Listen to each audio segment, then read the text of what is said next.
Hello, hello. Come in, come in. Thank you for joining us this evening. My name is Eve with the Baby's Booty, and we are discussing embroidery questions for beginners tonight. That's the only thing I could come up with tonight, you guys, so bear with me. And we're going to get things on and popping. So I want to start off really quickly by saying hi to everyone that is joining us this evening. I see Miss Debbie Kidd is first and foremost in the house. Welcome, ma'am.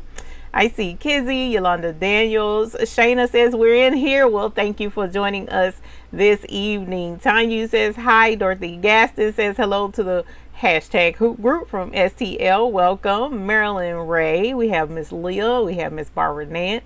Little Miss Boutique is in here as well. Thank you guys for joining us. Miss Carol Coleman. Hey, ma'am. How are you? You gotta. Hi. How are you? Welcome. Thank you for joining us. Judy Taylor. Diana Henderson. Kingsbury Crafts. As always, love having you here. The sock tool. We'll talk about the sock tool. That's not an issue. Jacqueline says hello. How are you? PJ Coppage. Hello to you as well. Eric Boyle. Congratulations on your brother SE625. That means we need to ring the bell for you. Congratulations. We are starting out tonight's chat with a bell ring. So congratulations to you, Eric Boyle, and your new baby. Please be sure to join the hoop group as it is shown below, and be sure to share your pictures of your crafts and the things that you're working on with your new baby. We would love to see it. April Smalley is in here. Angela Chase, hello. How are you? Good evening to you both. Eric says you're a beginner. Watch lots of the videos. Well, thank you. I am glad to be of help. Please let me know if you have any additional questions, and we'll do our best to get those answered for you tonight while we're live. Jill says hi. Hello. Eartha Lewis and PJ Coppage says the girls are saying hello to everyone. Well, hey girls, how are y'all? Welcome. Thank you for watching with us. We're happy to have you in here. Thank you. Thank you. Patrick Quinlan says hi and you're welcome, Eric Boyle. I am glad it is working for you thus far. So how is everyone doing this evening? Welcome. I appreciate you joining us this evening. We've had a really busy week around here this week, a whole heck of a lot going on, which actually isn't outside of the norm, but it's just been a lot more hectic than usual. So I did get the one video up this morning. I meant to have that up Friday, but it slipped my mind. So Sunday this morning we got it posted, and that's using the hoop grip and doing the leather journal, which I meant to get a picture of the recipient and did not get to. So I'll have to share that with you guys in the hoop group. She absolutely loved her journal. So that was a lot of fun. And after looking at some of the questions that you guys posted on that video, we're gonna look at potentially getting another one, another leather journal, and then using our magnetic hoop for our 4x4 machine and doing another journal with embroidery on it with the 4x4 machine, because you can do the 4x4 embroidery machine and use the leather journal. So the thing is making sure that you have it hooped some kind of way, nice and flat, so that it won't move around on you while it's stitching. So we're going to work on that. That's going to be something else coming down the pipes. And we have the saddle blanket to do first on the grip, embroidery grip. Y'all have to forgive me. I'm just like I keep losing track of what I'm saying. I don't know what's on my mind, in the back of my mind. I apologize. So the saddle blanket is next, the next video to come up, and then we'll look at squeezing that journal in shortly thereafter. So that's what we'll be doing. And Miss Barbara Nance says watched it, very good video. Thank you, I appreciate that. Miss Beckham says hey darling, hello hoop group, safe travels to you. Welcome, thank you for joining us on your travels. I appreciate it. Willa Allen, hello, how are you? Welcome, thank you for joining us this evening. Eric says I was going to ask you if you use any specific software. I am not looking for doing as a business, but would like to stitch photos, logos, other pictures. So the software that you're looking for is going to be a digitizing type of software.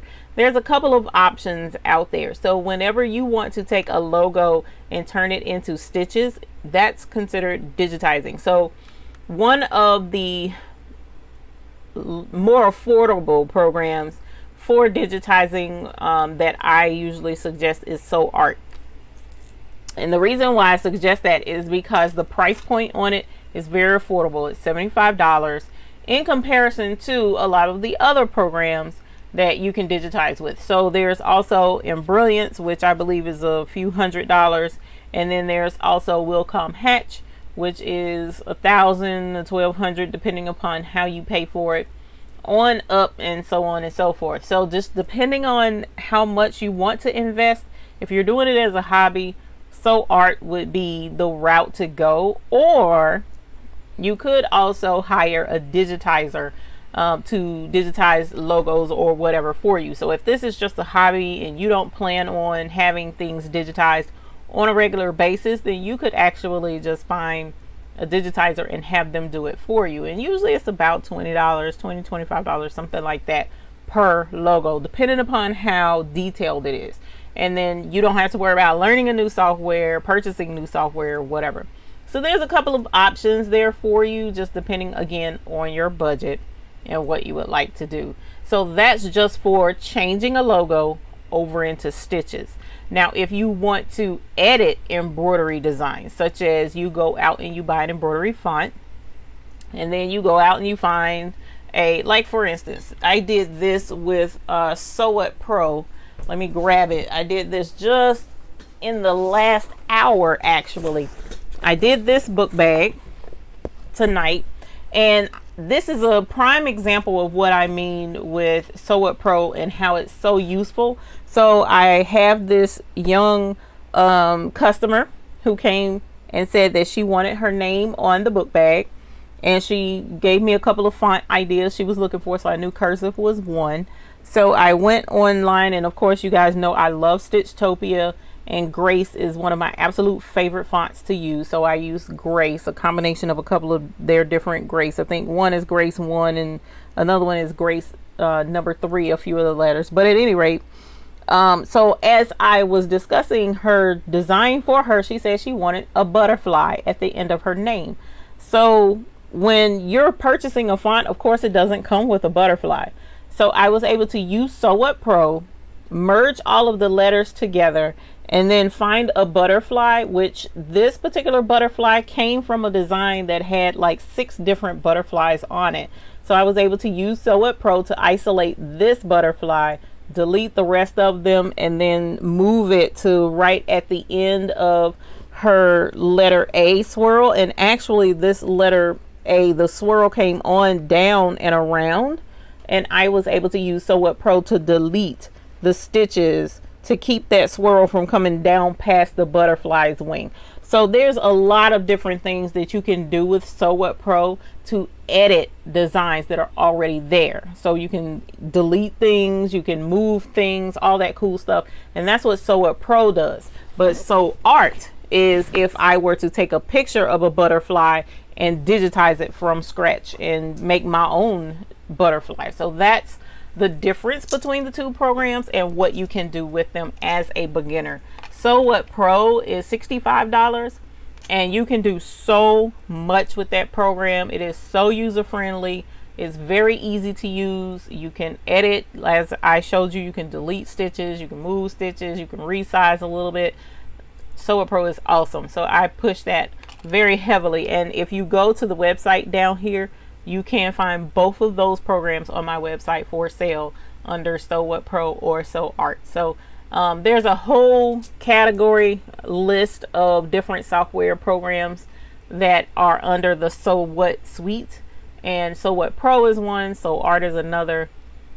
So feel free to browse. There is a demo version that you can download right there on the website, and then if you decide to purchase after 30 days, then you purchase it, an email code will be sent to you that will unlock the demo version, and it becomes a full version. So that is how that would work for you as well. So and so on. Huh? I saw what you said. Thank you, Miss Barbara Nance. I saw what you said, Miss Carol Coleman. Like, who is so on? I messed up something. Okay. So let me see here. I am going to go back and find where I left off. Okay. So Miss Carol Coleman says she watched the video as well. Thank you very much. Miss Deborah Lewis is here. Sonia Presley says hi. Hello to you as well. April Smalley says I got my first real order for polo shirts. Yay! That's what's up. We like new orders. But when I did a test run, the design stitched one put with bobbin thread only. Please tell me what to do. So stitch one out with bobbin thread only. Why did the okay, so if the design stitched with the bobbin thread only, okay, so apparently when it stitched out, only your bobbin thread was showing on the top, or more than enough of the bobbin thread was showing on top to make it frustrating. So what you can do is the first thing I would suggest is check your thread. Okay, so when you thread your embroidery machine, make sure that you're following all of the pathways along that embroidery machine that it says on top of the machine. That guide is there to make sure that it's threaded correctly. When you thread through all of the guides and go down and come back up and all of that jazz, there's also a bar right in front of the needle. You want to make sure that you go behind that bar. All right, so once you go behind that bar, before you thread your needle, I want you to pull on that thread. That thread should come easily through those channels. You should be able to pull that thread really easily, just like you see me doing this motion here. I know it feels like you're wasting thread, but I need to make sure that your path is good and clear. If it's clear, all right, then you can trim your thread, thread your needle, so you know there's nothing binding that thread as it stitches. Okay, after that, then I would, well, before threading the needle, maybe change your needle. I don't know how much embroidery you've been doing with that one needle, but you may want to change your needle. All right, so change your needle, check your thread path, make sure all of that is clear, and try a sample stitch again. Use the exact same polo shirt. So if it's messed up, then you can use that as a test from now on. Don't throw it away, just keep it and then try it again on a different spot. Now if you can't use that same polo, then find a t-shirt or some other scrap fabric, try it again, see if the bobbin thread shows again. If it does, then you want to check your bobbin, make sure your bobbin is inserted correctly. Before you reinsert it, check and make sure there's no loose thread in there. So there's a whole lot of different things that you would want to do going down the list to make sure that everything's good and clear and that nothing is binding. So usually what happens is the tension on that top thread is just too high for some reason. So it's either getting caught on something up at the top, or it's not pulling through, or maybe when you threaded the machine, make sure your presser foot is up. Don't leave it down while you're threading it so that the thread can go through all of the guides. There's a lot of different things that you have to do in order, but primarily those machines are very particular. They run one certain way, right? So the thread has to go one certain way. The bobbin has to be inserted one certain way. The tension discs have to hold on to the thread a certain way. The needle has to be perfect in a certain way. Otherwise, it's going to give you a fit. All right. So usually if there's something going on, then you want to make sure that everything is done the way it's supposed to. That's first and foremost. Afterwards, then we move to your stabilizer, making sure that's good and taut. Make sure the shirt is stabilized and hooped good and tight, not like super tight, but good and taut, and see if that helps as well. But unfortunately, the problem with trying to determine what's wrong, and I get that question a lot, and a lot of times people get frustrated because I can't say this is what's wrong. Well, the problem is when you're I'm not there seeing the machine or hearing the machine. And even here, sometimes when it's stitching out crazy, I have to do process of elimination as well. So don't be offended by that at all. Whenever someone says, check your thread, check your this, check your that, because that's a part of it. Okay, you have to do that process of elimination. and then you can go forward. All right. So Eric Boyle says, thank you, best explanation I've received, appreciate it. You are welcome. Thank you. Jacqueline says, can you use Sew Art on a Mac laptop? I just got a PE800. Well, Jacqueline, first of all, we need to ring the bell for you and your new PE800 as well. Congratulations. We have to do that first. Woo! You got you a new baby, a PE800, a 5x7 baby at that. So congratulations, first and foremost. Now, the next step, you ask, can you use Sew Art on a Mac? You can. However, in order to use Mac, you have to have a Windows emulator. Okay. Now, I personally am not familiar at all with Macintosh, how it works. As a matter of fact, my kids have Apple phones. The only thing I have is an iPad, and I still struggle with that thing, and I've had it for over a year. So as far as the Macintosh, MacBook, or whatever it is concerned, the Apple, from what I've been told, you have to have an emulator, and there are a few different kinds that you can choose from.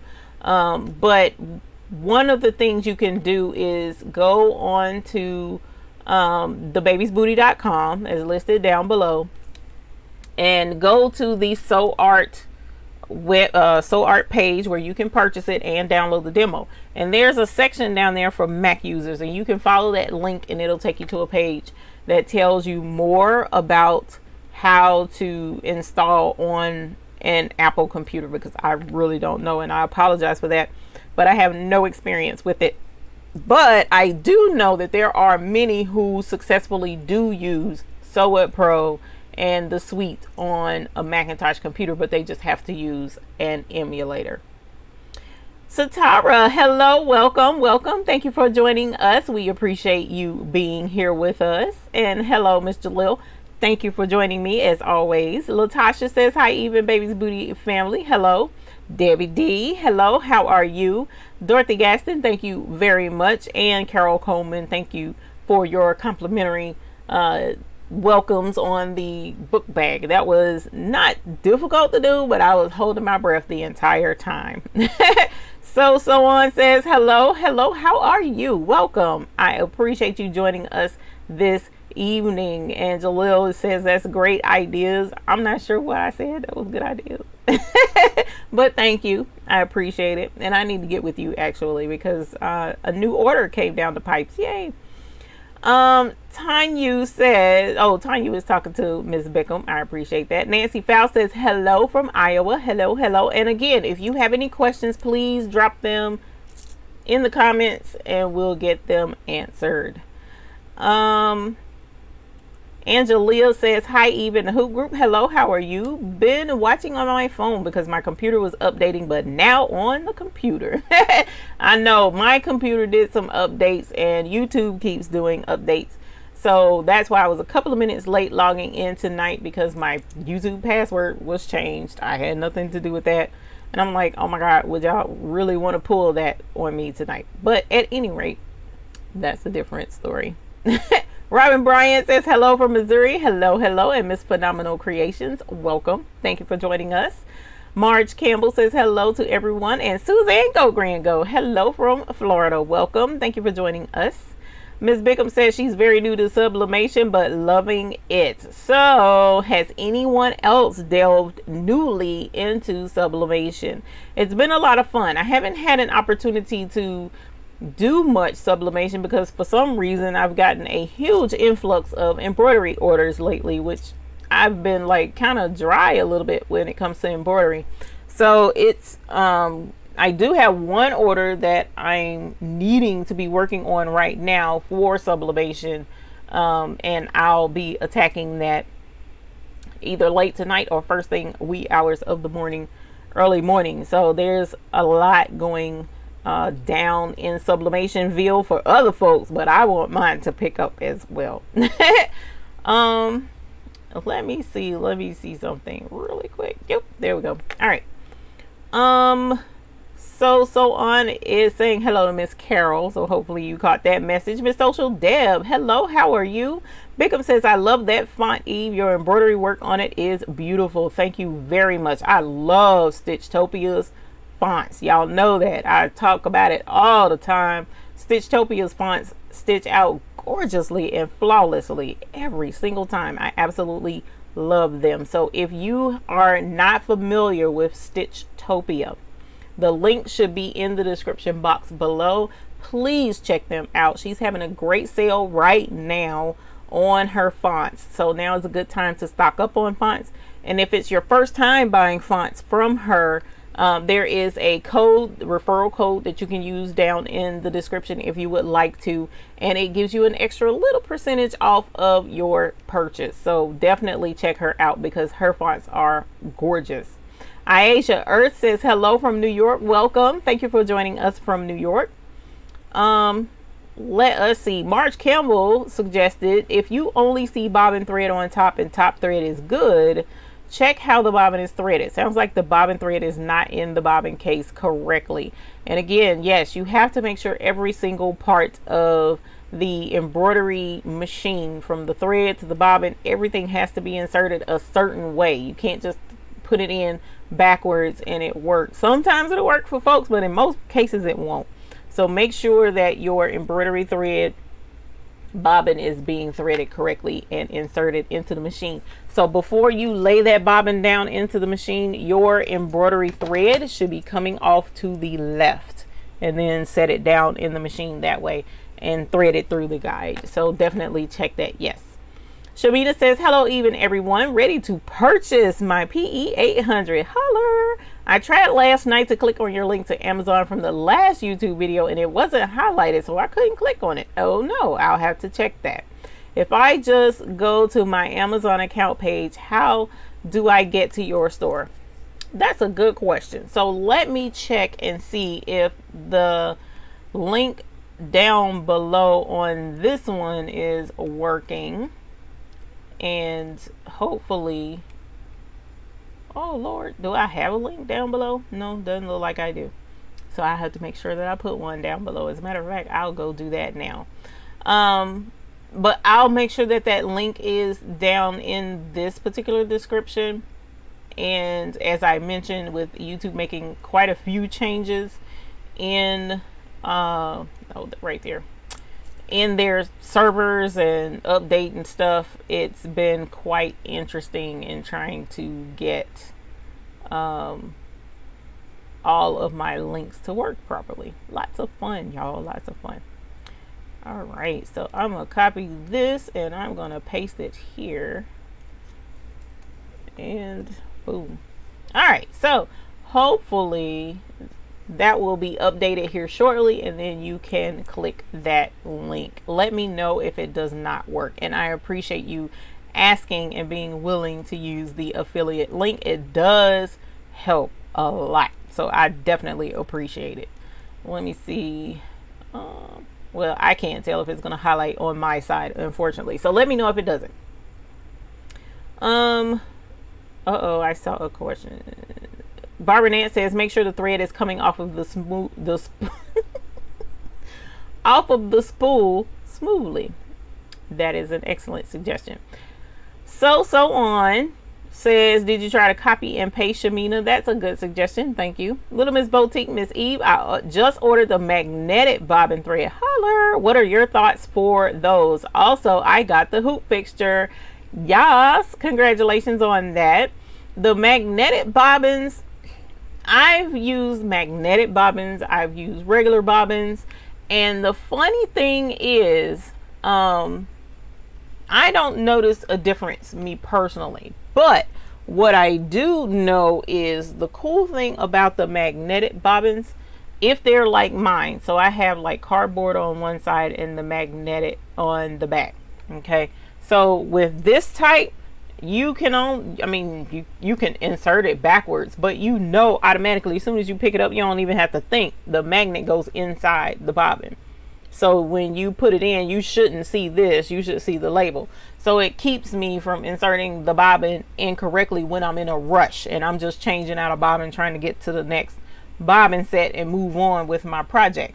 So that's one huge plus to the magnetic bobbin. They also have the kind where it's a little, well, one of mine were the little green core in the middle, but the magnet is still on the back side. So that's the really cool thing. As long as there's not a magnet on both sides, That's one huge plus in my opinion for the magnetic bobbin. Otherwise, me personally, I haven't noticed a huge difference in the non-magnetic bobbin versus the magnetic bobbin, but I haven't sat there and done like detailed research or anything like that, so it could be better, but I know a lot of folks swear by it.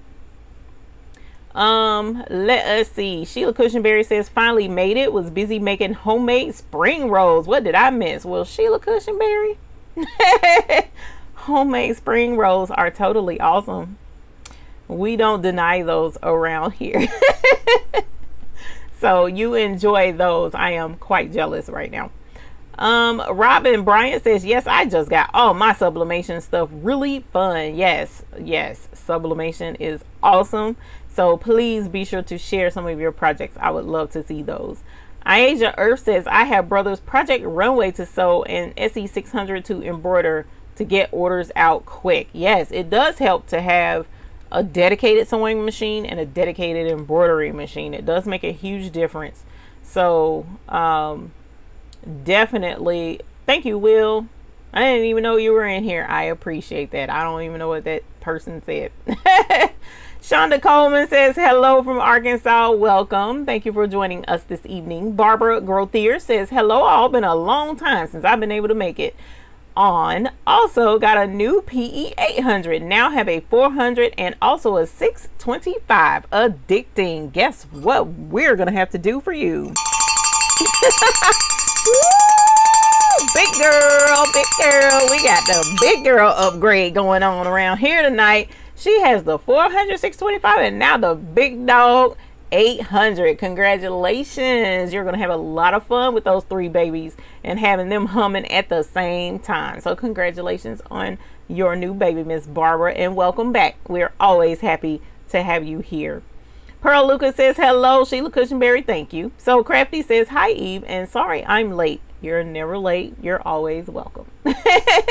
But I'm glad I can tell you that I got the heat press from your Amazon link for an anniversary gift. Woo! We need to ring the bell for the heat press too, ma'am.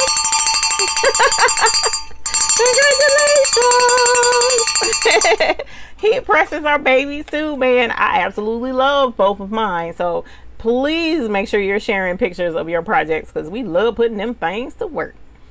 Let us see. Thank you, Will, again. He is totally awesome. Let us see. Will, thank you. That's why I will be on it. I'm trying to tell you. That's, oh, and hopefully you guys saw the video Will posted yesterday on that thread store, and I had a video and was like, OMG, I still haven't posted that video, but it was because I wanted to add one particular thing to that video and have yet to go back to do that. So I haven't posted it. And it was like, oh, man, because I told y'all I had a field trip and went on and wanted to show it to you guys and that you would absolutely love it. But now the place is closing. But we may have something in the works with that too. Will, I am going to try to get up with you, but I have been slammed, like ridiculously slammed. So that's why I hadn't responded as of yet. Do you still have to use the bobbin case? Yes, Miss Carol Coleman, you do. Definitely. With the magnetic bobbins, yes, for sure. That bobbin case is of utmost importance. So yes, you have to have that. You're welcome, little Miss Boutique. Okay, Cheryl Borton says, how many sewing machines do you have? Me? Woo. You're welcome, Barbara. All right, let me think. They are no longer producing thread. They have a truck full of thread. Okay, cool. Suzanne Go Grand Go, not sure, but I would like to go down there and find out from them. Now, Miss Cheryl, okay, so I have, well, I just got rid of one, actually, but that was because that one was, I never used it at all, and it was an older sewing machine, so got rid of that one. Then I have, well, so we're not counting that one. I have the one that my mom used when I was little. Hi, Terry Ponce, how are you? Then I have one that my husband bought me when I first started sewing, oh gosh, like 15 years ago, but it doesn't work that well. Then I have, and that's a Janome. Then I have, okay, so my mom's is a singer, and there's a Janome that my husband bought. Then I have a baby Janome that I never use, and need to do something with it, get rid of it or something. Then I have a Singer that I absolutely love. It is my all-time favorite sewing machine. It's an old Singer that used to be used in classroom sewing classes at a local well, not a local high school, but it's not too far from here. And they got rid of all of their sewing machines, and so help me, I wish I had went on and got both of those sewing machines at the same time, but I only got one. So, but that one is hands down my absolute favorite sewing machine on the planet. But it needs to be worked on, tuned up and stuff, so it's not sewing great right now. So it's setting, and because it wasn't working great, I went and purchased another one that's new, but it's like the El Cheapo Brother Bargain Basement. I think it was like 80 bucks sewing machine from Walmart. So that's 5. Then a friend of mine was getting rid of a sewing machine. I think that's a Brother as well. And the only thing that was wrong with it was the spool pin, if I'm not mistaken. So that's 6 sewing machines. And I'm pretty sure that's it. So I have 6 sewing machines. Then I have 2 embroidery, little embroidery machines. I had 3, but it got to acting up, so I got rid of it. So I have 2 4x4 embroidery machines. Then I have Blessing, who is the 6 needle embroidery machine. So 3 embroidery machines. And that's it as far as sewing machines is concerned. So I have a whole ton of embroidery machines and sewing machines. It's crazy, but I love my sewing machines, and definitely 1, 2, 3 of them I will never get rid of if I can help it. So I hope you were asking me how many sewing machines I have. All right, so back to the chat. Let me see. Joyce Ricketts, did you use the Coldesi frame for the book bag? I used the Coldesi frame I did 2 book bags today, or tonight rather. So this one I did use the Coldesi frame. And the reason why I used the Coldesi frame for this one is because he wanted the embroidery on the side. Okay, so because he wanted it down the side, it was like, this was not cooperating with the fast frame at all. Like, just, it was, normally I can hoop anything on that fast frame. This was just like, nope, we don't want to be hooped. You can forget it. So I did use the Coldesi with this one, and it was a little difficult because, and I'll show you why. Number one, this little section for the zipper was in the way, and the a seam, and then this seam was in the way. It was so it made it bulky, but it turned out really cute. He wanted it same color as close as possible, so I did use the embroidery grip for that one, and I was going to use the embroidery grip for this one, but I just decided, since I had already put the stabilizer on the fast frame, and I was like, I'm not wasting this sticky stabilizer, so I just went on and used it for this book bag. So I kind of did a little bit of both tonight. Throwback throwback to the fast frame. Oh my goodness. April Smalley says she changed the bobbin since that time and it worked fine on other projects, so I will try it again. It only does it on a small part, about 100 stitches. Okay, well that's good. So what may be the issue then, if it's only on those few stitches, check and make sure there's not bulk under there, or like a whole bunch of extra stitches in one section, because if there's overlapping stitches, sometimes that will throw off the tension and cause the bobbin thread to show as well. Or either for some reason, maybe the needle is getting caught a certain way in that area. It's crazy how if you're using sticky stabilizer spray or something like that, it could be causing a problem too. It's so much that could make an embroidery machine, or sewing machine for that matter, stitch wonky. It's crazy how something so simple could be causing a huge problem. So just do a lot of troubleshooting to look and make sure of what's different with that. That's your key usually. So if you've been stitching all along just fine on that project, but this project now it's not wanting to stitch correctly, then what's different?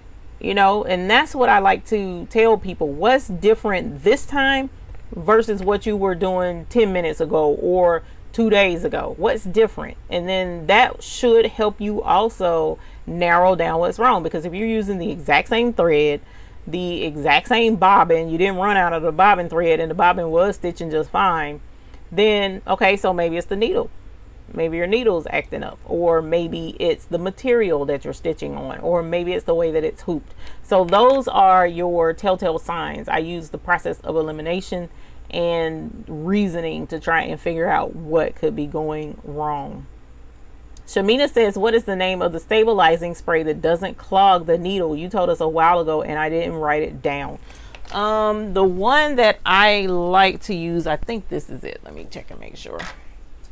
If it's not 404, then it's 505. So the way to know is, nope, it's not 404. Yeah, no, this is, so 404 is the purple top. That's not the right one. So it's 505, and I don't have any 505 in here that I can see. But what you want to look for on the label is it will say does not gum your needle. So needle friendly, you can sew with it, or you can sew with this, because it'll say don't sew with something if you can't sew with it. All right, so definitely not, because this one, it says it on the front label if you can sew with it, and this one doesn't say that. So it is 505, the blue top, blue lid, not purple, blue lid. Oh, sorry, I dropped my questions. Willa Allen says, laughing out loud, I don't feel so bad now. I still have at least one that's hiding from the husband under the table. That's hilarious. Yeah, we you know, try and hide stuff from time to time. I totally get that. Debbie says, I just bought a Spiegel sewing machine, and it's a great little machine. I think it was $69 from Walmart. Oh, cool. I've never heard of that brand, so I have to be on the lookout for it. April Smalley says, I have to take a phone call, but I will watch this video when it's over. But if you ask me a question, please ask me again. I'm sorry. No worries. Miss Bickham is in here letting Will know she did mugs, and they're super cute. Yes, she did. Robin Ellen says, how do you do sublimation? Sublimation is it takes a special ink in your printer. So certain printers can use sublimation ink and you can use it just fine. Some printers you can't, because you have to be able to refill the ink in that printer in order to print with sublimation. Then once you print it out on the paper, you can press it with the heat press onto a polyester based material, and then it's permanent. It becomes a permanent part of the fabric. So if it's microfiber, if it's fleece, if it's just regular polyester, you can sublimate on it and get a full color perfect replica of an image on the item. So that is sublimation. Marge Campbell says, we have a thrift shop. Go to storage auctions, and regular auctions have more machines than I can count. Recently sold 3 of them. I don't need any more at all. I don't need any more at all. Matter of fact, if I had an option to get another sewing machine, I would try to find another one of my favorite sewing machine. And I used to have the model number memorized, but I don't anymore. It's been a while. Marge Campbell says, my favorite is my brother SE270D. I rarely use it for embroidery anymore, but it is my go-to for binding. And it is cool when you can have one that is left, that you can just use it for that one thing, but your embroidery is for something else. So I was trying to do that with my 4x4 embroidery machines, but I don't like them for a sewing machine, so I just prefer to get a completely separate embroidery machine. Sheila Cushionberry says that pink blue and is cute. Thank you. I appreciate that, ma'am. Angelina says, is it easy to embroider book bags on the 4x4? It depends. Okay, so if you're wanting to do a book bag on the 4x4, what you can do is the front of the book bag. Okay, so take this one for example.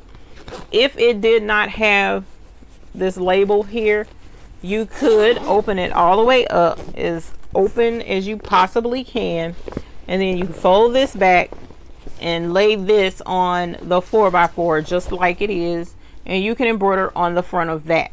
All right, but keep in mind the pocket is completely different story. Okay, so if you open up the pocket, you could finagle this some kind of way to get it to embroider if you're determined enough, but it is a chore and I wouldn't suggest it. Okay, so you can on the very front of a book bag, especially if you can open it all the way up. The pocket, that's a horse of a different color. So 4x4 embroidery is possible on a lot of different things. So yes, you can. What software do you use to view the designs without opening the folder? I use Sew Icons, and that is also found on thebabiesbooty.com. You can go there, click on the Sew Icons header, and you can download the demo version of that. And what it does is it allows you to see your thumbnails of the embroidery designs, and it is very handy. I absolutely love it. Couldn't live without it. All right, so yes, you can definitely click there and find that. April Smalley says, thank you, I have no idea how to check that. I will try and look it up. No worries. I just bought fusible poly mesh to try. Thank you again. Fusible poly mesh is a lot of fun if you are careful with it and can get it to work. Sometimes it works great and sometimes it doesn't. Not for me anyways. Ethel Smith says, good evening to you as well. Will says, there are needles by Oregon that are anti-glue. That is correct, actually. You did tell me that. Now, I haven't used one yet, but it is cool to have the non-stick needles that will help keep that from gumming up. But you also want to make sure that your thread doesn't stick to the spray adhesive, so be very light with it. Even though it says needle friendly, be light with it. So just like light spritz on whatever it is that you're using. Don't just sit there and spray over and over. Iasia Earth says, new project is tote backpack. Hope all goes well. I hope it does as well for you. Uncle Ron says, recently picked up a Brother 660, looking to do shirts for some of my church groups. Lettering is coming out blurry. Is there anything special for small lettering? What I would suggest is a couple of things, depending upon how small. Now, there's lettering that's like 1/4 of an inch, and then you can go just a smidge smaller than that. There are threads that are a lighter weight or a lot thinner. So our normal embroidery thread is 40 weight. Okay. So you can shoot for a 60 weight embroidery thread that's a little bit thinner and can help you get a little bit crisper of a area for your lettering. Or I'm not sure where you're getting your small lettering from, so if it's pre-digitized that way, or if you purchase a font that has those really small letters, then you can use, again, you could use the 60 weight embroidery thread, or you can make sure that it's stabilized really well, because you have to understand that that needle is working and trying to create little teeny stitches in such a small area. Sometimes it can bunch up the shirts, right? And you're saying that these are shirts for the church group. So if they're a t-shirt, understand that a t-shirt is just so floppy and just so super flexible and flowy and stuff, so it's gonna move around a lot more on you than, say, for instance, a polo shirt will or a sweatshirt will. Okay, so you want to make sure that it's stabilized and that it's not moving around a whole bunch. And you can use poly mesh stabilizer, should help with those smaller letters. You may have to do a couple of pieces, but keep in mind, the smaller the area, the harder it is to get crisp lettering in the fonts. Okay, because it's such a small area, it can be done, but you practice a smaller needle also could help. 7511, use a 7511 needle, possibly a thinner thread, and hopefully that'll help you get the results that you're looking for. I don't know why I couldn't get that word out. I'm kind of tired. I don't know why I'm so tired tonight. Shayna says, can you tell me how to correctly use heat and bond? I feel like I always melt it. I'm just trying to seal the back of patches. What I have found out with heat and bond is you have to use low temperature, and you have to use it, or you have to heat it quickly. It's not like you can do your rhinestones or your vinyl and it's 350 for 12 seconds. If I were to use heat and bond on my heat press and it's still set for 350, I would press it for all of maybe 2 seconds. I mean, you can just like bam and then take it right back off and it'll melt. Heat and bond is so temperamental. You have to use that with low temperatures. Okay, so maybe 250 if you have a heat press, and then don't press it for very long. It doesn't take much to melt that stuff. So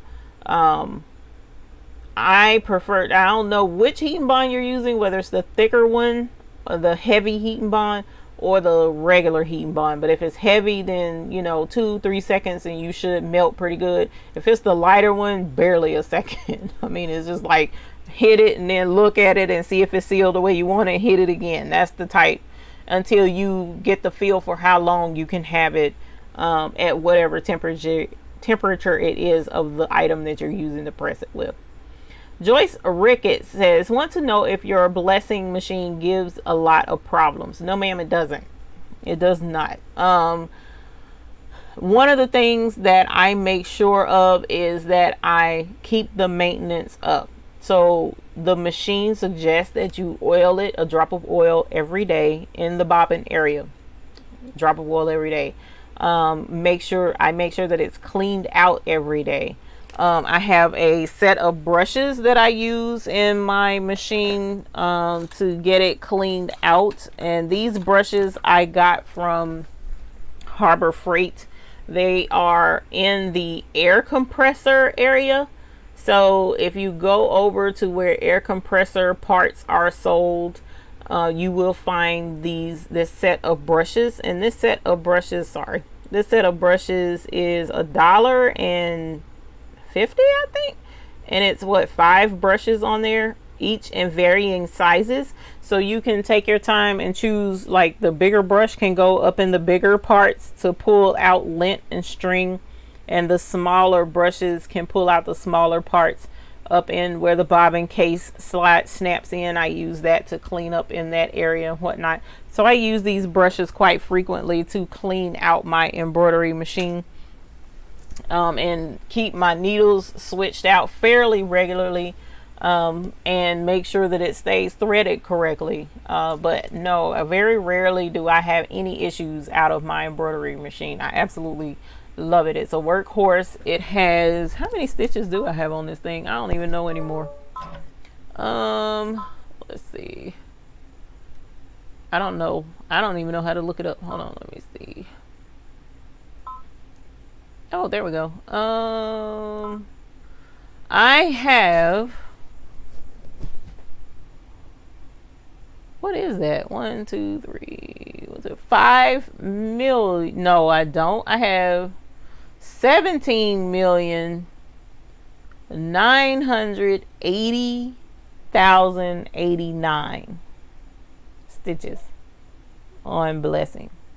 17,980,089 is what's on my embroidery machine, and I have 561 hours of operation on this machine.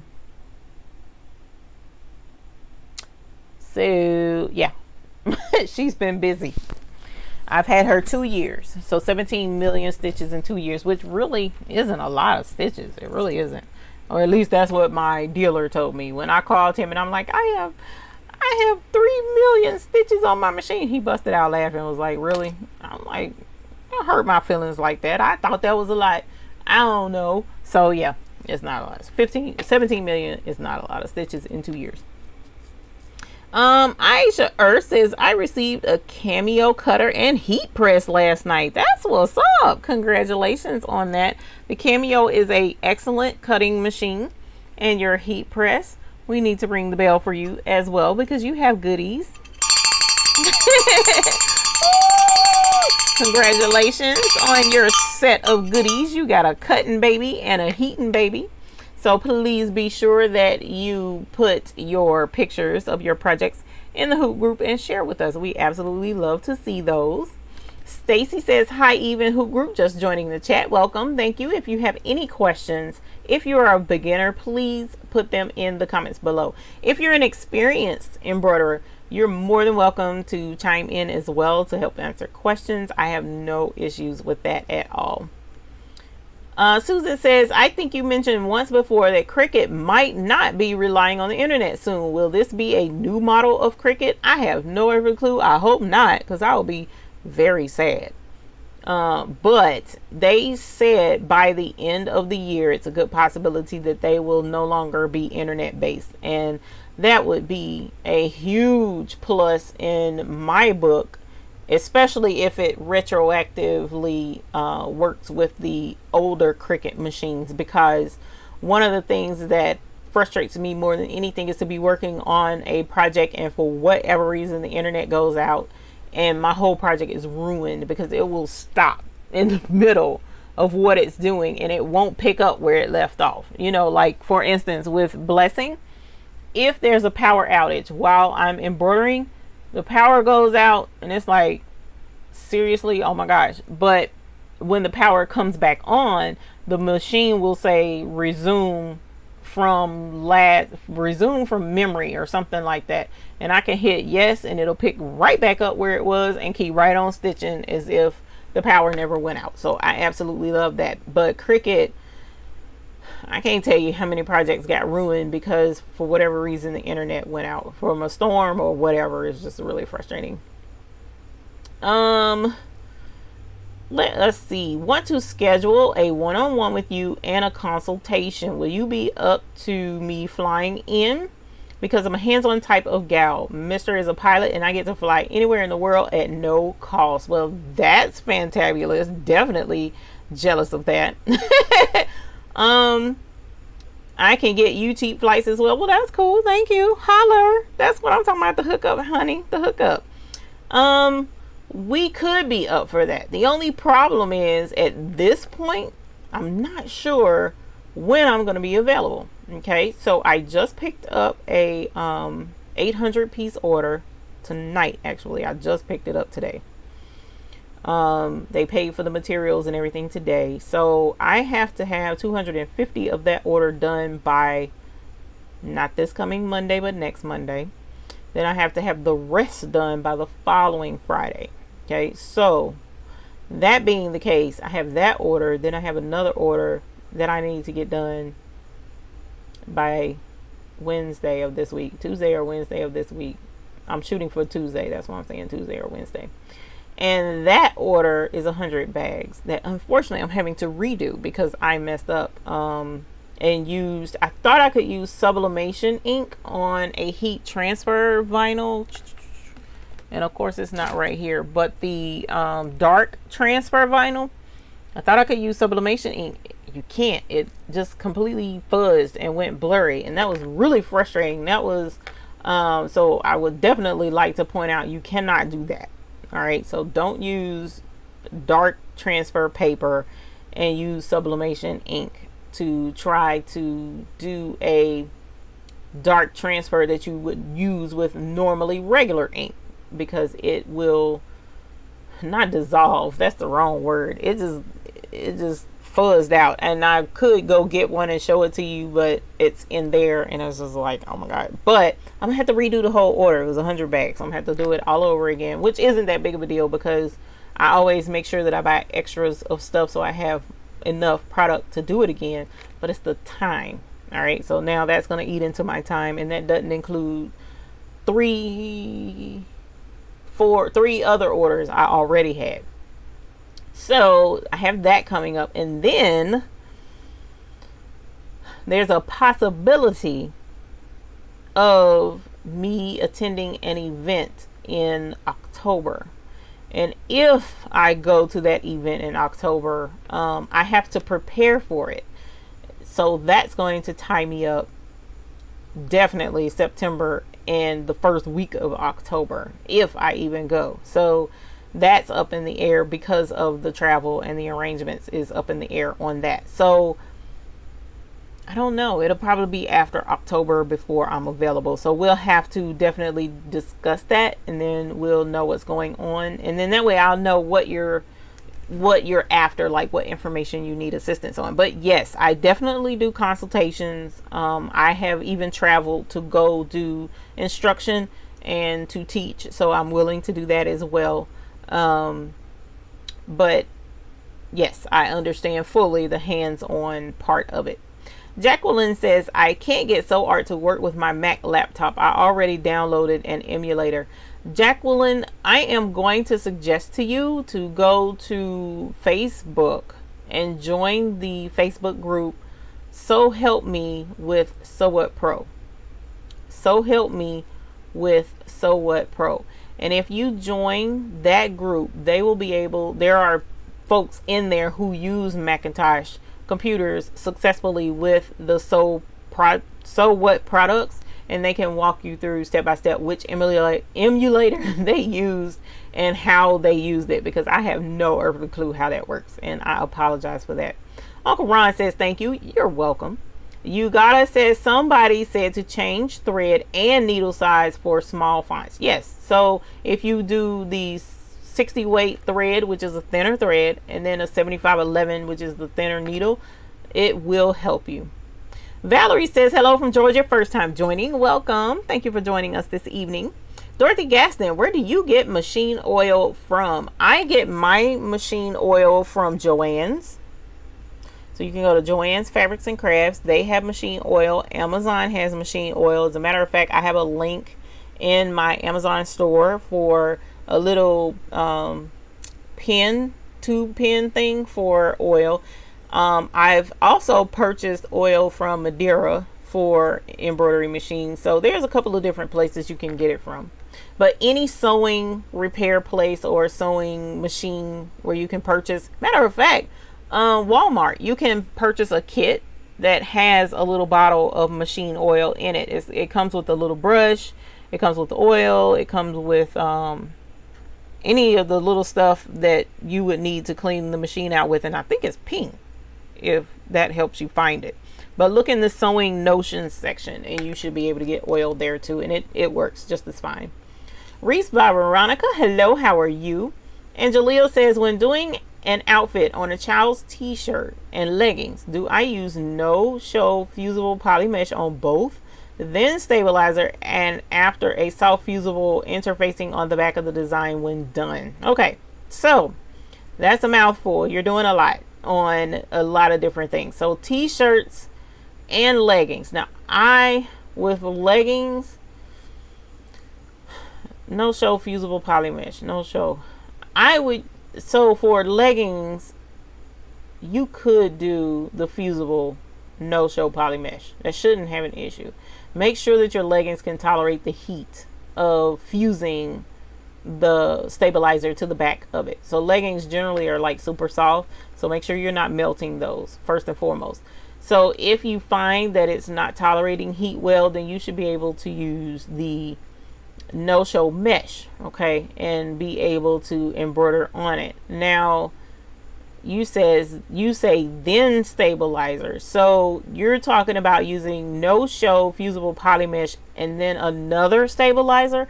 I wouldn't use two different types of stabilizers, if you understand what I'm saying. At least what I would do is use two pieces of the no show, not fusible if you're using regular poly mesh. So use two pieces of no show stabilizer. Okay, so what I would do is get one piece of stabilizer, and then the other piece of stabilizer, instead of putting him like that, I would put it like this and like crisscross it, so that they are kind of like parallel to, not parallel, hard, whatever. Y'all know I don't do math. You see what I'm saying? Make a cross with it.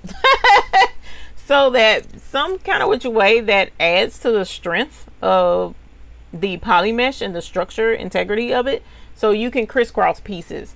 I've even went so far as to use 3 pieces. All right, so it just depends on the design, because I'm not a fan at all, none whatsoever, of embroidering on t-shirts and, you know, really soft stuff like the leggings and whatnot. But I do it because my cheer team, I have to embroider on spandex and leggings and stuff like that.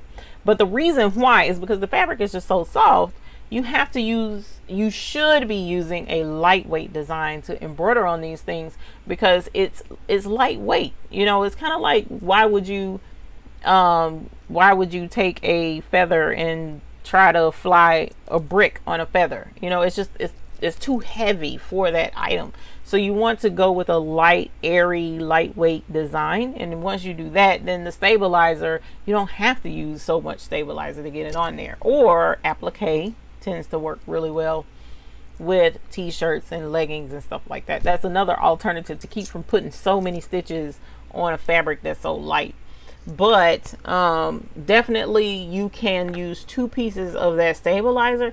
And then yes, for a child, you can use the soft fusible interfacing to give it, you know, that soft touch, or what do they call it, baby's touch, soft touch, baby's touch, something like that on the back of it, to make it soft so that the stitching doesn't irritate the child's skin.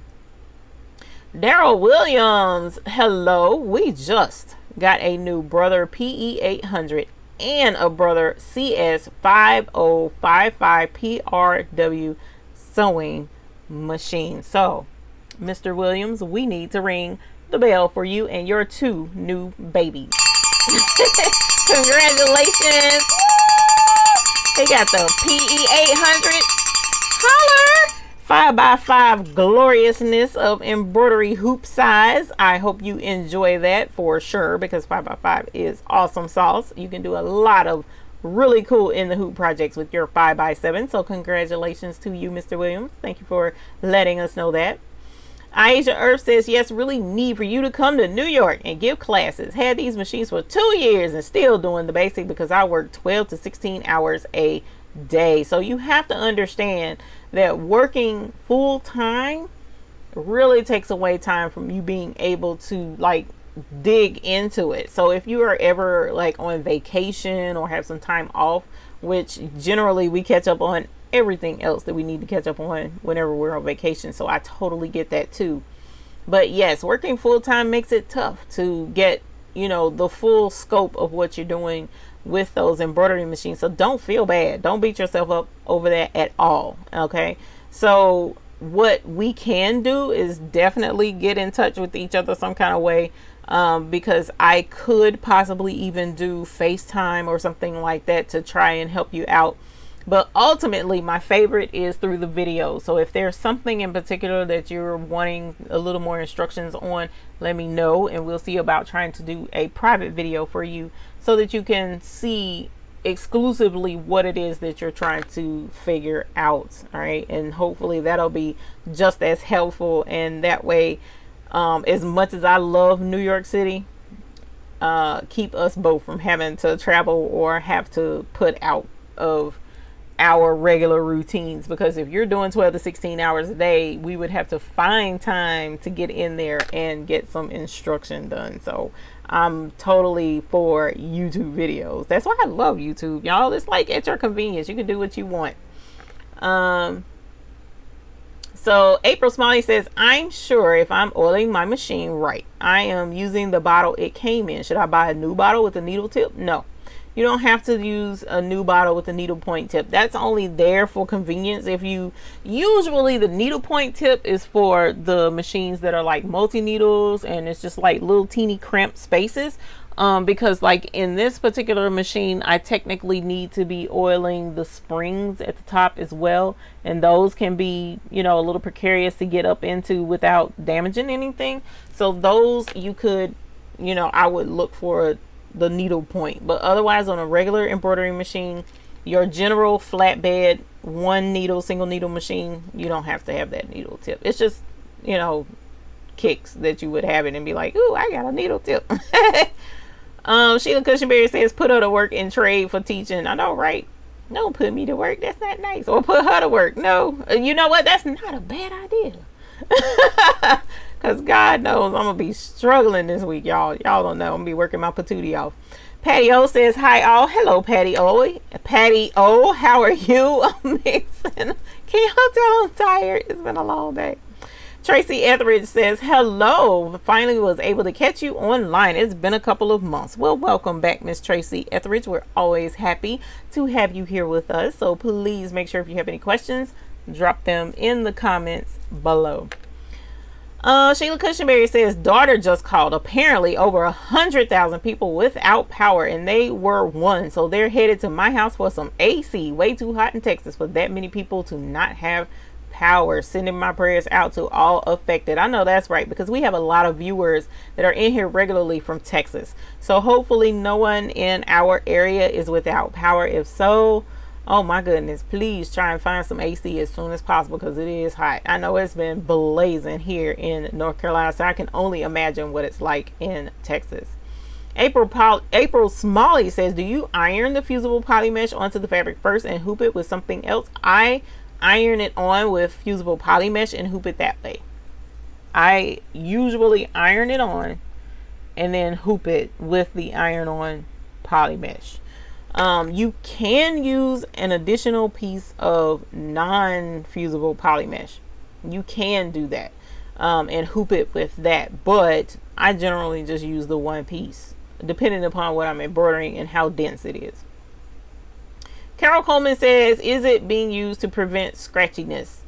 If you're talking, she said perpendicular. Thank you, Suzanne Go Green Go. Y'all know I don't do math. It's a running joke in my house. Tender Touch, Carol Coleman, is that what you're talking about? Yes, we are doing that to keep from getting scratched. Chris Boyle, how are you? Sometimes I put the water soluble on the top of my material and cut away under the fabric. The water soluble keeps it from stretching. That's not a bad idea. That's not a bad thought process on that.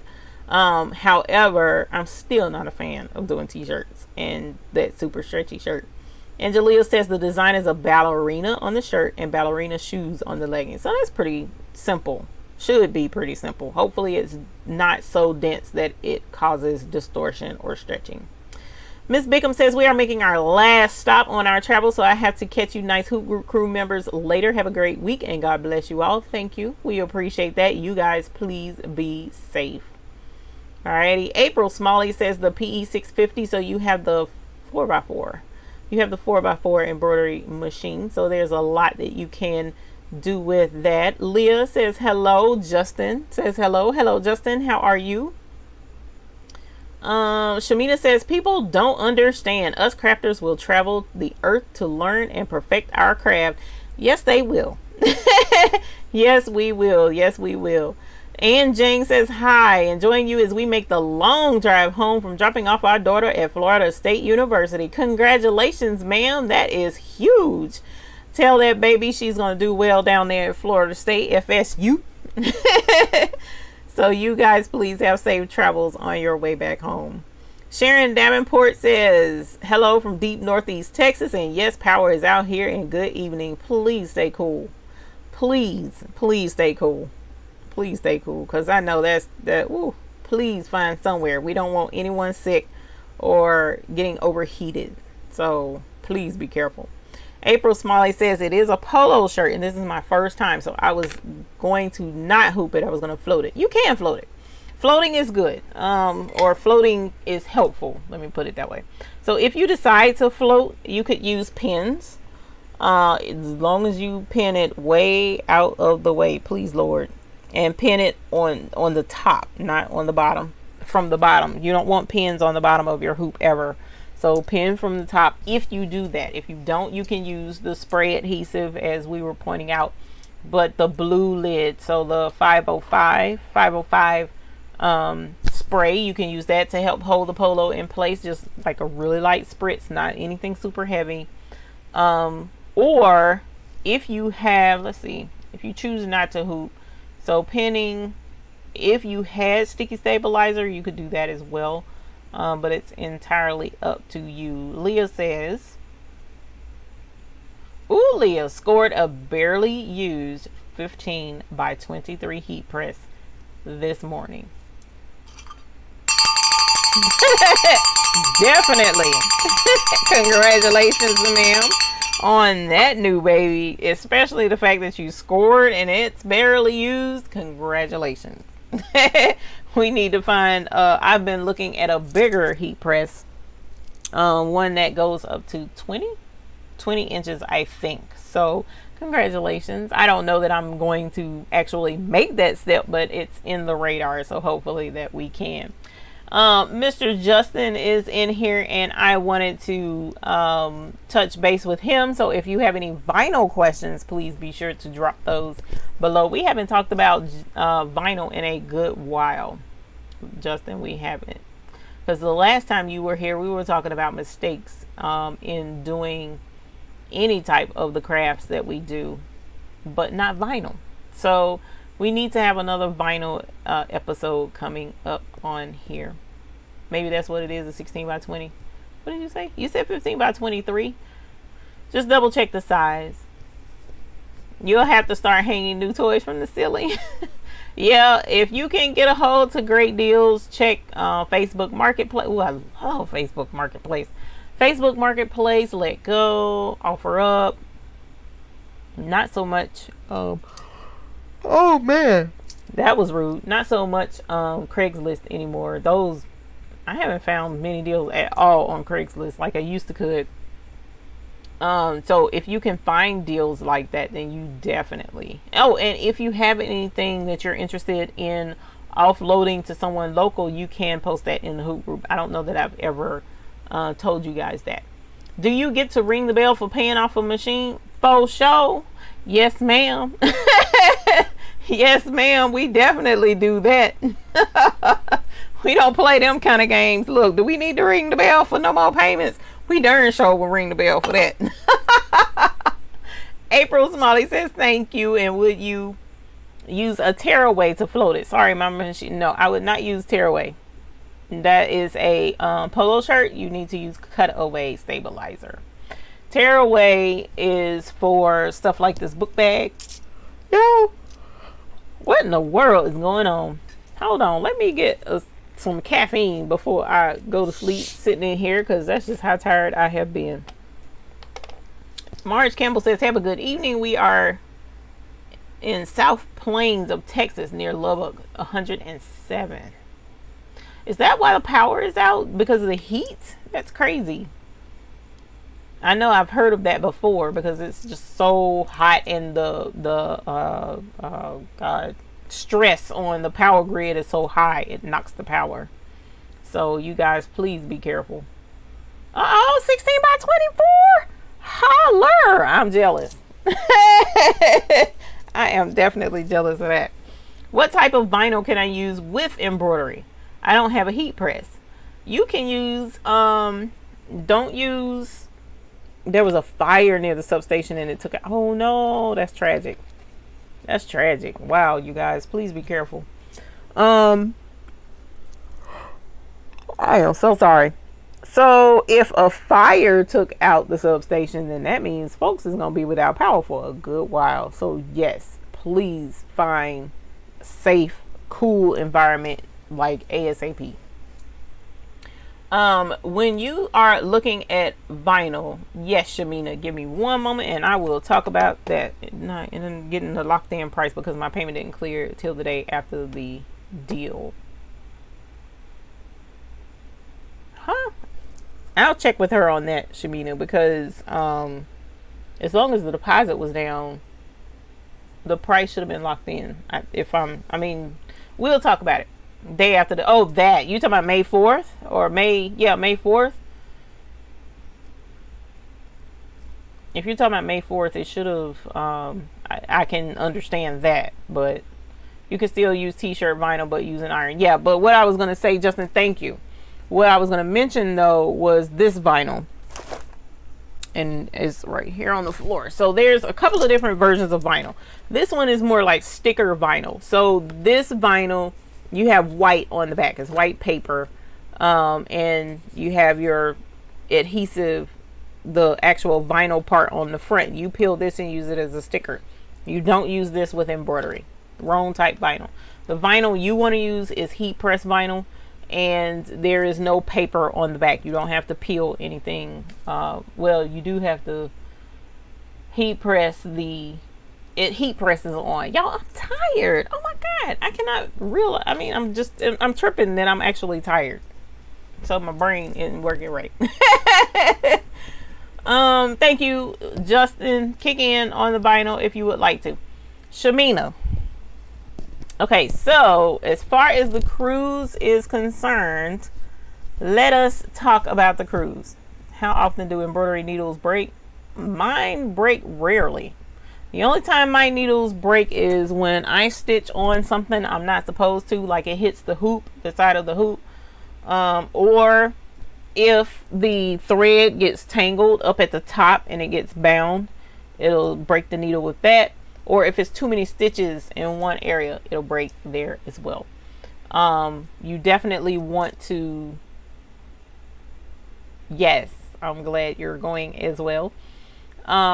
You definitely want to check and make sure that you don't have too many stitches in one area. That's the number one cause of thread breaks, or either the thread, something either with the thread at the top or it jamming up in the bobbin below. All of that is what causes thread breaks. Lowly Mayhem says take a nap. Thank you for the super chat. I appreciate that. And I meant to get a thing of drink. I bought a hoop for $22 and it was $102 at the store. Amen. Shayna.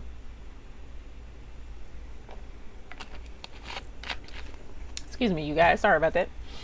Shayna says she bought a hoop. I know that's right. Definitely. Well, that's why I have the list of stuff in the Amazon store to show what you can purchase and price compare. Please price compare, please. And Lovely Mayhem, thank you. I do appreciate the super chat. Thank you very much.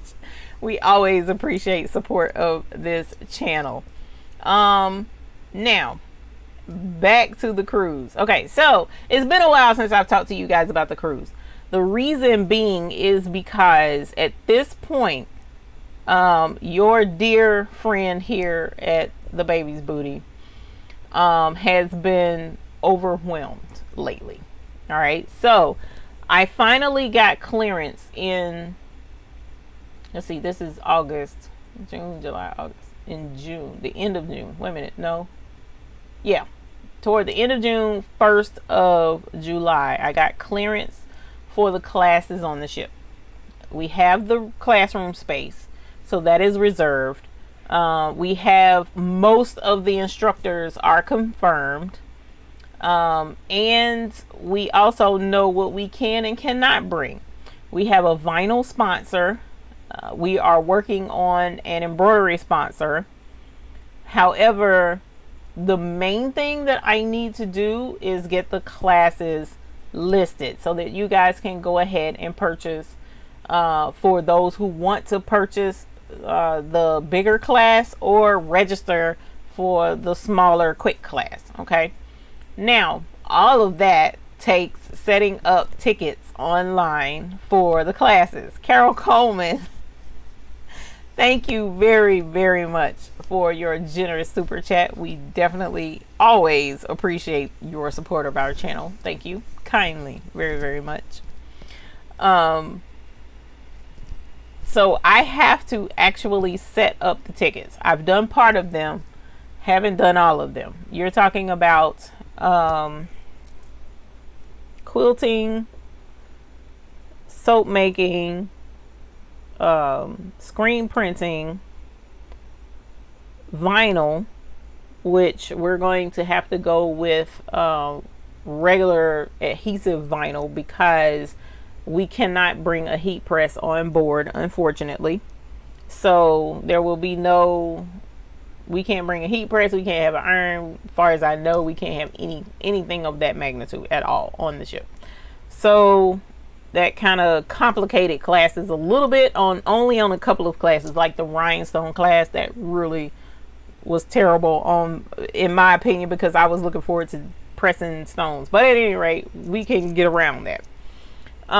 So we have screen printing, we have vinyl, we have embrilliance.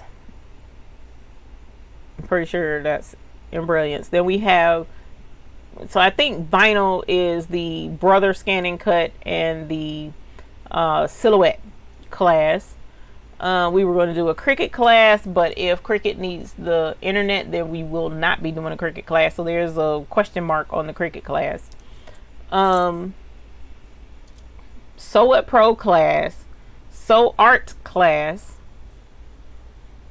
So that's 8 different classes. Make sure I'm counting mentally, and y'all know how I am about math. And then on top of that, I'm just like exhausted. So roughly 8 classes. Oh, the Rhinestone class. We're supposed to be 9 classes that we should be having on board minimum. So I have to set those up so that the tickets can be purchased. There will be like a 30-minute window where each one of those classes will be free. Anyone can attend the 30-minute class. The class immediately after, the rest of the time for that class, is paid. Okay, and the average price for these classes is about $40, roughly $45, somewhere in that range, because we want to compensate our instructors for coming to teach for us. How cool is that? So I don't want anybody coming on a cruise and saying, ooh, she had us coming to teach and we're teaching for free. No, the classes, we're going to cover the classes. So I have to get all of those tickets set up so that they can be purchased. That's the stopping point at this point, because I started doing it and then I was like, oh my God, this is like time consuming, and then I stopped. So I do need to get those set up so that you guys can go ahead and purchase tickets. The other thing is there's 2 instructors that they've agreed to come on board. They've agreed to teach. They're looking forward to teaching, but I have yet to confirm them actually teaching. I need that in writing. And so until I get that, that's the other hold up. I don't want to offer some classes. I want to offer all classes. Once I put up the tickets, I want all classes available. So that's where we are in that part. Otherwise, the cruise is still on. I'm still super excited about it. We still have a totally awesome gift bag for everyone coming on the cruise. For those who pay for classes, they're getting extra goodies. For those who registered early, they're getting extra goodies.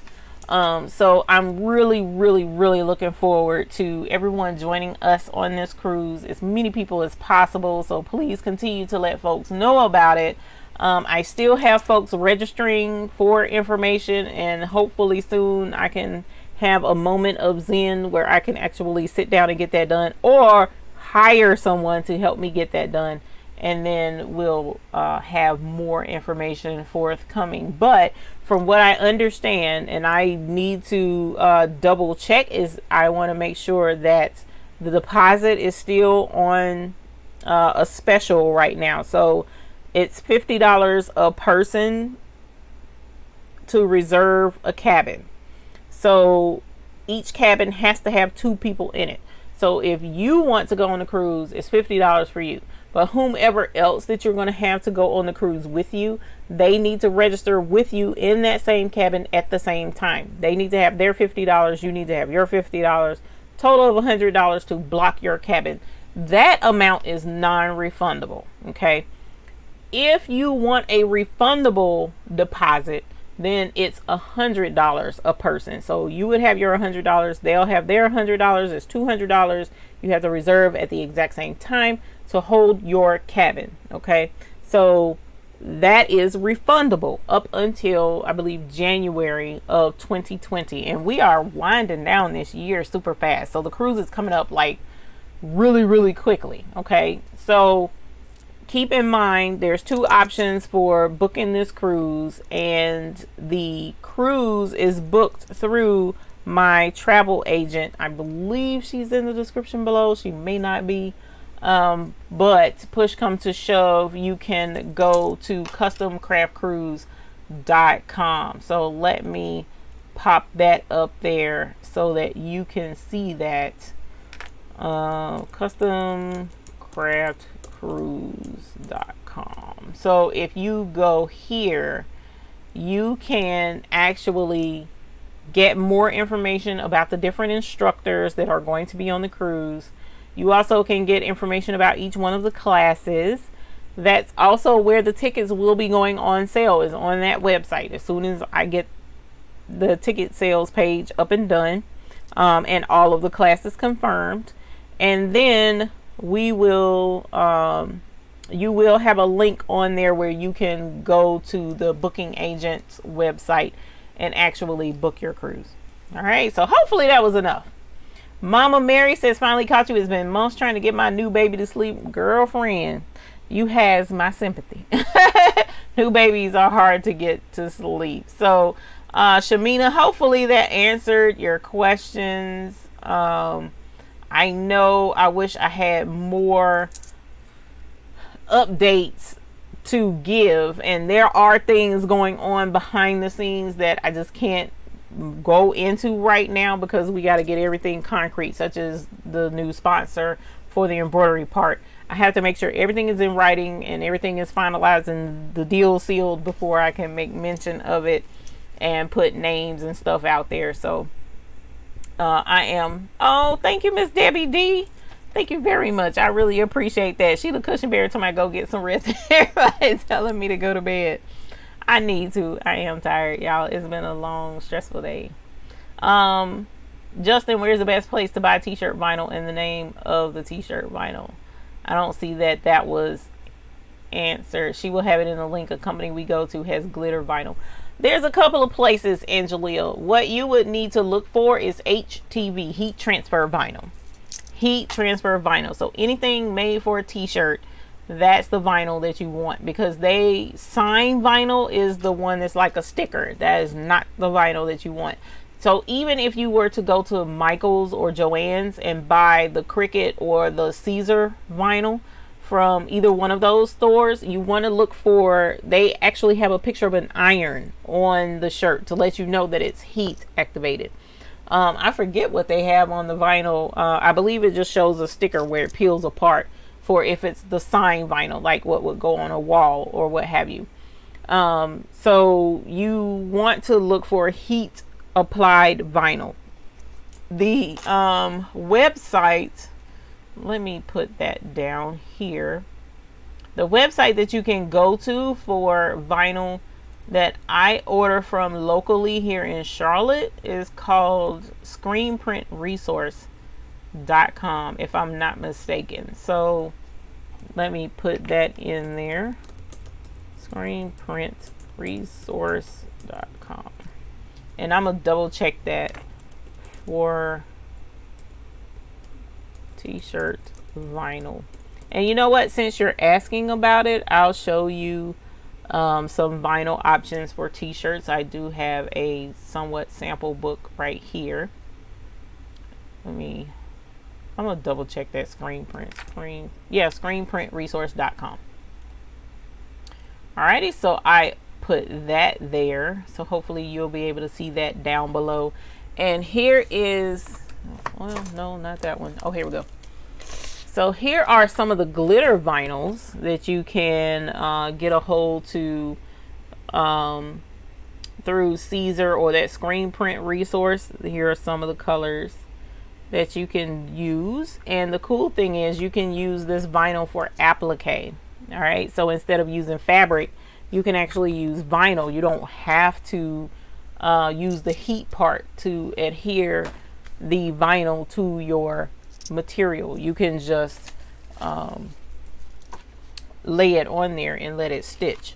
Let's see if this has any colors. No, this ain't the right thing. I wish I had my other book right here that I could show you vinyl swatches, but of course I don't have it right here because we weren't supposed to be talking vinyl. Yeah, no, this is a different book. So, but the cool thing is with the sign vinyl, the one that you can put up on the wall, there's tons of options for that as well, and it's really easy to get confused.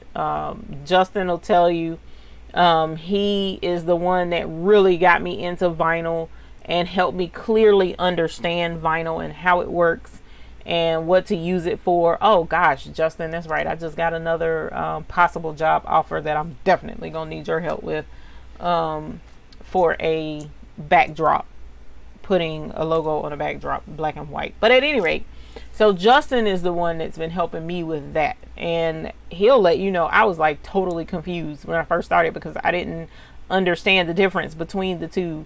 But it's easy once you take the time and pay attention to the package when you're purchasing it, you know. So as long as you see that iron on there, if you're getting it from Joann's or Michael's, or if you order online, like say Amazon has a nice selection of heat transfer vinyls that you can purchase, and regular vinyl, which is the sign vinyl. They have a nice selection out there that you can get a hold to. Just make sure that it says heat transfer or something about heat on there, and it will work for your shirts. Why is he saying no? No, you tripping. Because you're the one with the big boy cutter, not me. How big is your cutters? Brag to the folks and tell the folks how big the cutters are. I think you have one that's like 30 something inches, a cutter. And of course, size really doesn't matter. It's the quality of the cut.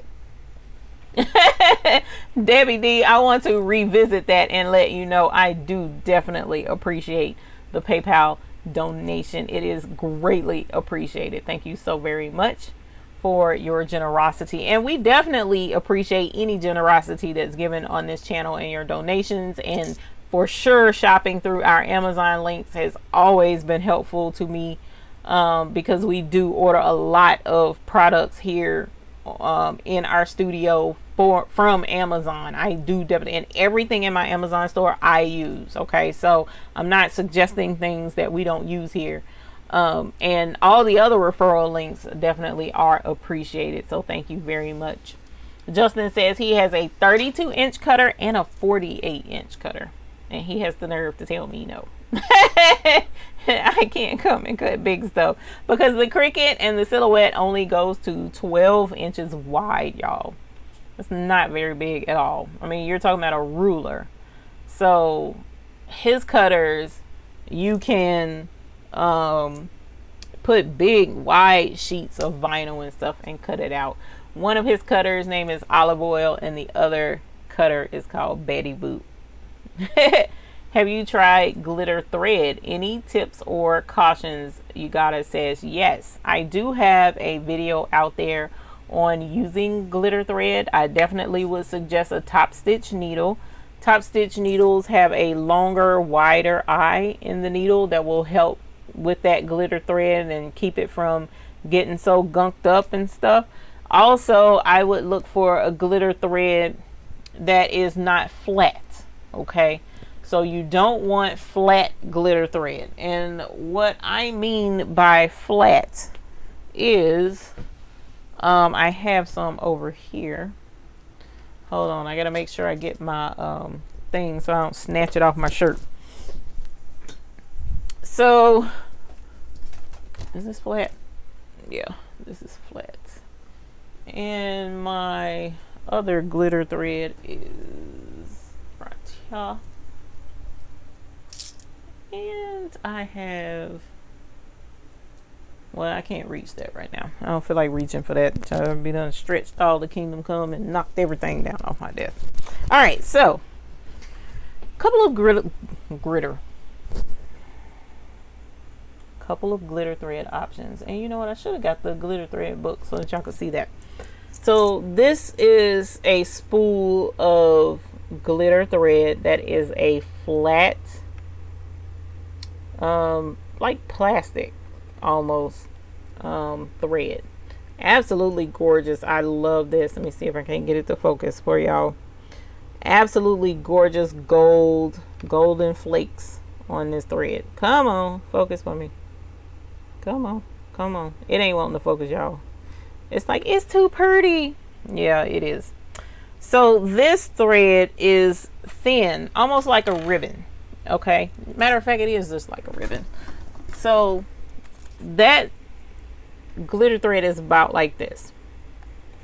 And the way I show people how this works is when you pull this ribbon off of this roll straight, just like that, it's coming off straight, right? So it's gonna go through everything it's supposed to do, and it's gonna look great because it's coming off straight. But if I turn it this way and I pull it off of this roll, what is gonna happen to this ribbon? It's not gonna come off straight. So if I try to come together with it, it's going to be curled. You see how it's curled when I try to come in, because it came off loopy. So imagine that this is going through your embroidery machine, and that tension disc is putting tension on this glitter thread, this flat glitter thread, and it's coming off like this. What's going to happen to this? It's going to pop and it's going to break every single, I mean, just after a while, it'll eventually do this and get tighter and tighter, and it's going to pop. Okay. So then you're like, get mad, thread the machine all over again. And the same thing is going to happen, because the way that flat thread comes off is going to be just like this every single time, because that's the way the machine is threaded. So you don't want to purchase flat embroidery thread unless you have a way to fix the spool so that it comes off this way when it feeds into the machine. Then you won't have any issues with the thread popping. But that's a lot of jerry rigging, as I like to put it sometimes, and that's just not worth it. So what I suggest is you find a thread that is not flat. So there's a couple of different options. Madeira has a thread called Super Twist. So it's already twisted, but it's also thin like a thread. Okay. So when I pull this off, see how it's thin, just like thread. There we go. Now you want to focus like you're supposed to. So this is some thin thread, and you don't have to worry about this binding up on you as it goes through the embroidery machine, because it's already twisted. That's the way they made it, so that it can glide through the embroidery machine like it's supposed to. So if you can find, now this is called Super Twist. This is a different type where it's a couple of strands twisted, but there's another one up there where it's just all one color. It's not super twisted, but it's coiled so tight that it looks like a continuous string of round thread. That's the type you want to use in the embroidery machine. Okay. Does it flake off during stitching? No, it does not. Not this one, not the Super Twist, and actually neither one, because when you get flaking is usually your cotton threads, which is why they don't suggest you use cotton regularly in embroidery, because it flakes off. But this metallic, no, it is made for embroidery. This is made by an embroidery thread company, so it's made to not shed off into the machine.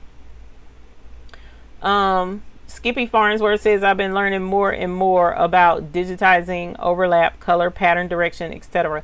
It all plays into a final good piece of art. My main goal is to be the gradient king.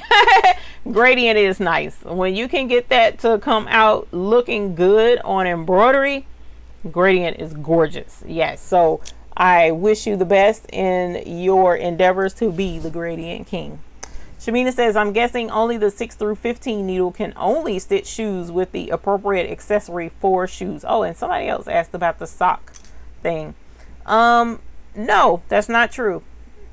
It depends on what you're trying to embroider. As I mentioned before, on my shoe embroidery. Okay, so of course I don't have a pair of tennis shoes out here with me.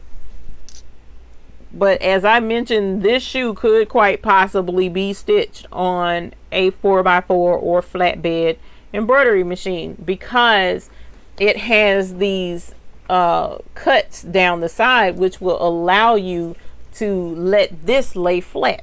So if you can get that to lay flat on the embroidery machine and embroider right up here closer to the top, so that the embroidery machine can reach it pretty good, you can embroider on this shoe on a single needle. Likewise with a tennis shoe, if you're embroidering on the tongue, yes, you can embroider the tongue of like a Converse, for instance, You can embroider the tongue of a Converse on a single needle machine easily. You can do that.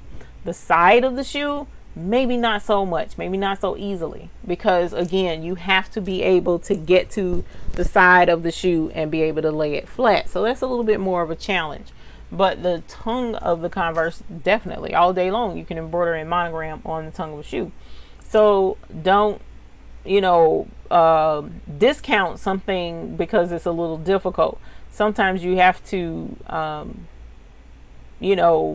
think outside the box. For instance, for me, there's a lot of folks that like to, and I don't have one in here, embroider on those Walmart bags. Okay, well, the way the lady embroidered on it is she turned it inside out and was like embroidering it from the inside, whereas I would be like, oh, I can't embroider on it because the sides are too high, I can't open it up, nothing. But people are embroidering on that bag on their single needle machines because they're turning it inside out and embroidering from the inside. So it can be done. It can be done. Don't give up on trying some new stuff. You gotta say thanks. I'll look for that video. Just got some Ganol glitter. I have some Ganol glitter as well. Ganol is really good embroidery glitter thread as well. Like comparing the Glide flat dental floss to the regular dental floss. That is absolutely correct, Sheila Cushenberry. Thank you. I'm gonna have to bring some floss over here to help me make that point.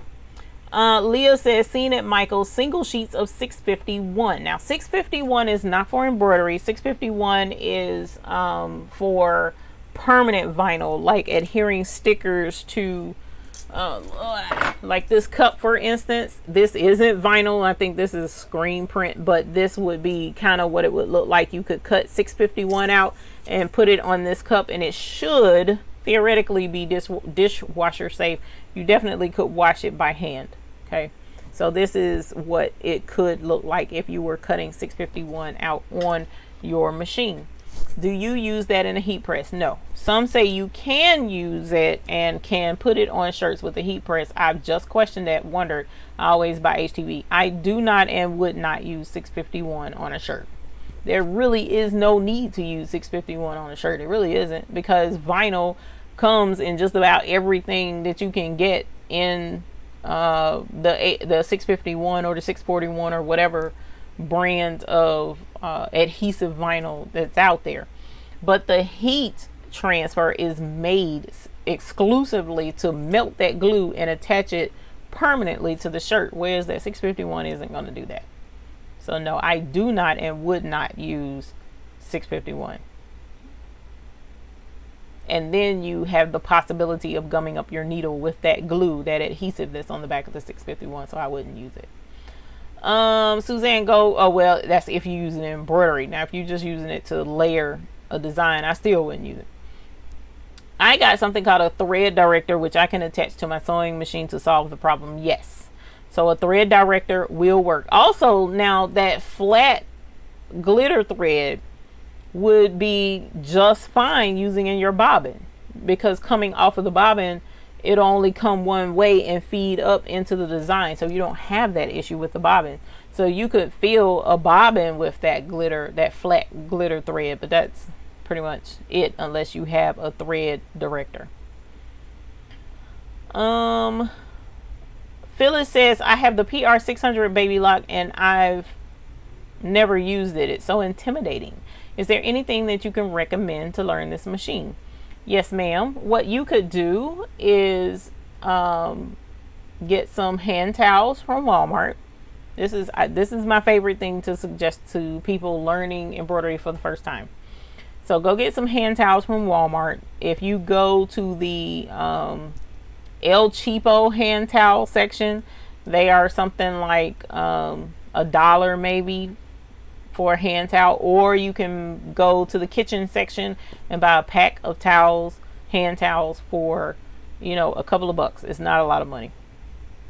And then take your time, learn how to hoop properly with those towels, and just stitch a letter or stitch a word, because the cool thing is, if you screw up on the design or screw up on the embroidery, you can still use that towel to wash the windows, wash the car, wash the dog, whatever you need to use that towel for is no big deal.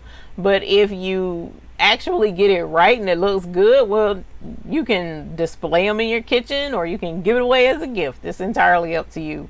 And you can practice on one side of the towel, and if it doesn't work, flip it to the back side of the towel, meaning, you know, the other end of the towel rather. So you can practice all up and down that hand towel and get it and practice until you get it right. So towels are really cool for that. The bar mop towels are thinner, or they don't have the pile like a towel does, so you can use that to practice as if you were doing shirts or bed sheets or pillowcases or something like that. And again, you can move all around that towel to try on different sections of it to practice your embroidery. So definitely, Sheila Cushionberry mentioned Goodwill, thrift stores, dollar store has stuff you can practice on. You can get shirts from the Dollar Tree, blankets from, as she mentioned, the Goodwill. There's a lot of stuff out there that you can just practice on and take your time. Find some inexpensive designs.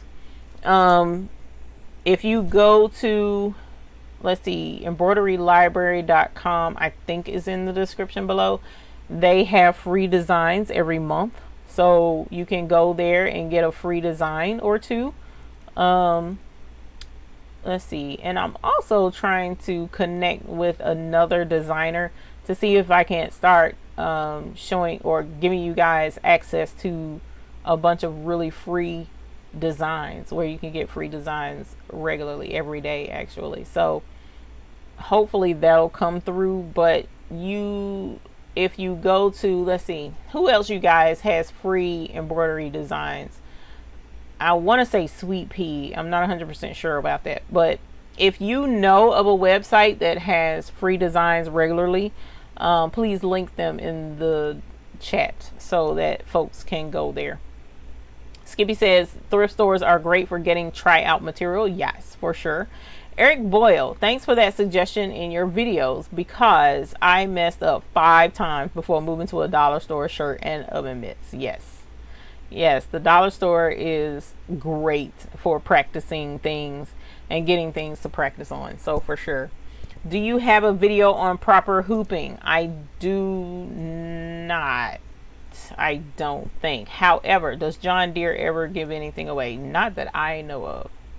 He does if you buy the software. You get free fonts, I think, with his stuff. But other than that, I don't think so. I believe I have a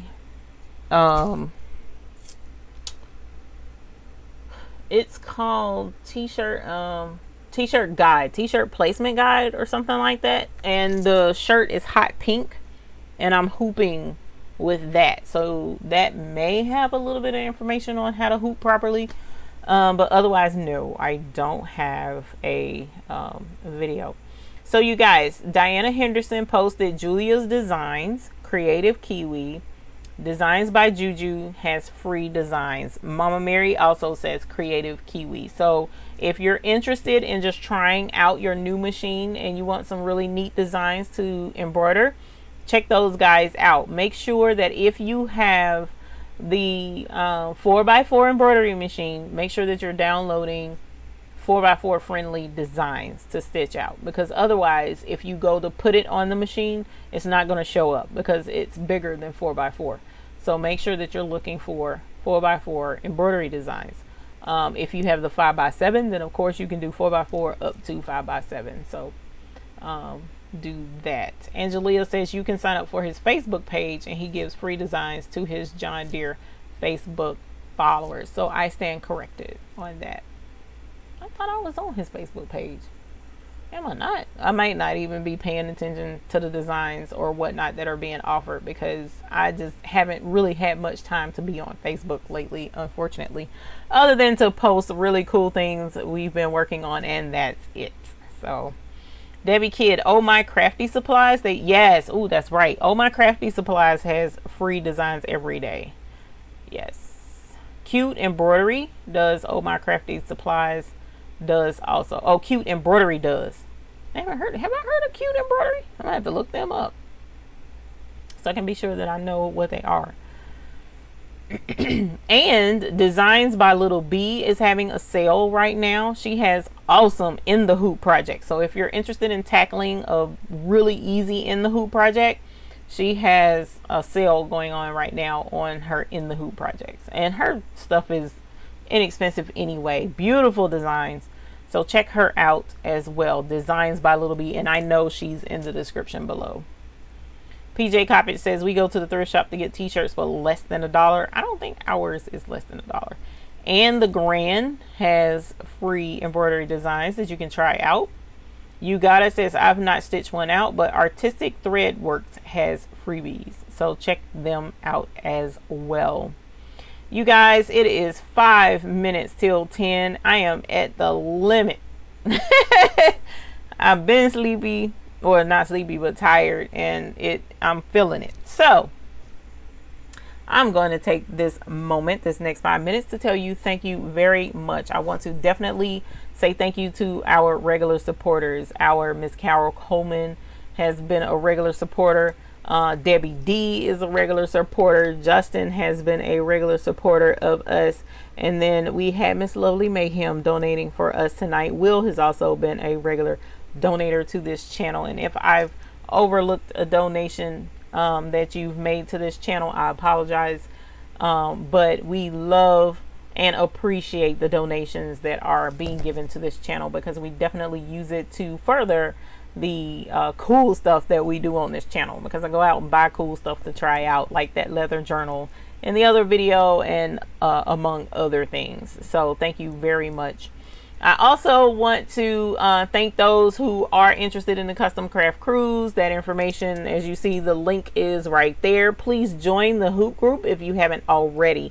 Our hoop group is a welcoming group. We love having you there. If you are an embroiderer or a vinyl person or a bling person or a sublimating person, please come in and share your crafts with us, please, because it encourages us. We encourage each other. And we see what you're doing, and we ask questions, and we're like, that's really cool. I want to do it too. So please join the hoop group. We definitely welcome you and would love to have you in there. Also, you can follow us on Instagram and on Facebook at the Baby's Booty Business page. So I appreciate you all for joining us this evening, joining in on the chats, and asking questions and getting questions answered. I look forward to seeing you guys again here live 8 p.m. Eastern Standard Time next Sunday in our live chat. So until the next time we see you all, we hope you have happy embroidering. I'm off to go to bed. Good night. Bye.